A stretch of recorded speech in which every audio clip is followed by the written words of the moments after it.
Цивил медија. Да, ви благодарам. Ги слушнавме претходните 20 излагачи и навистина тие се осврнаа на актуелните состојби, би рекал, и во моментов, но и во изминатиот период, па дури од 94-та, како сој систем на корупција се воспоставуваше и се развиваше во Република Македонија.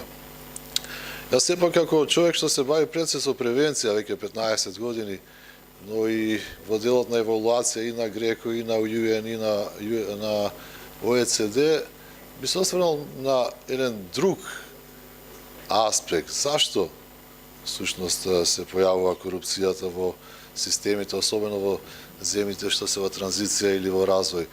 Значи, корупцијата, како и другите видови на криминал, успева во контексти каде што во основа, значи, имаме широки можности за коруптивно однесување, понатаму широки мотиви за тие предности или можности бидат искористени за одредена добивка, и третиот, можеби и многу и најважен момент, тоа е слаби општествени контролни системи.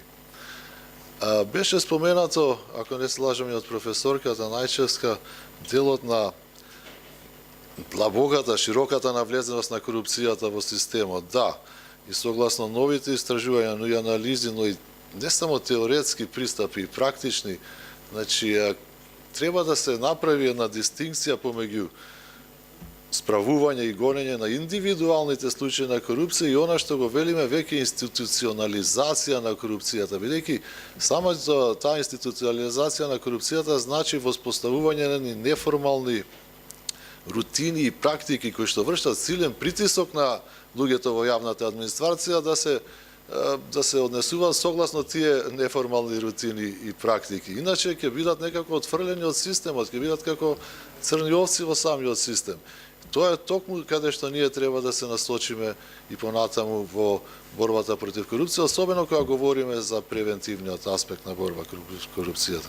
Инако самата превенција на корупцијата пак успева во средини каде што се минимизираат тие можности, што ги спомнав пред малку во делот на вклучување на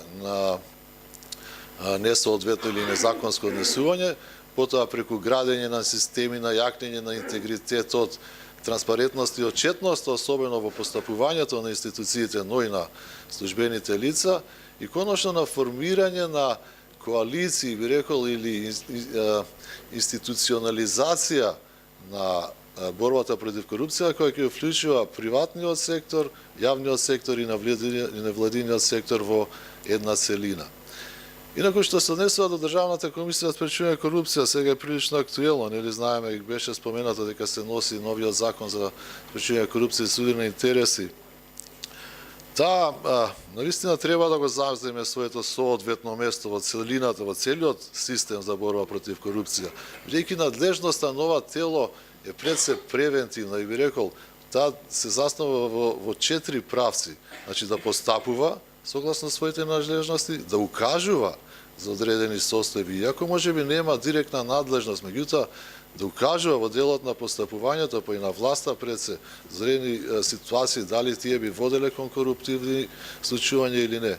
И конечно кон потикнување на целокупните процеси во државата и координирање на антикорупцијските напори.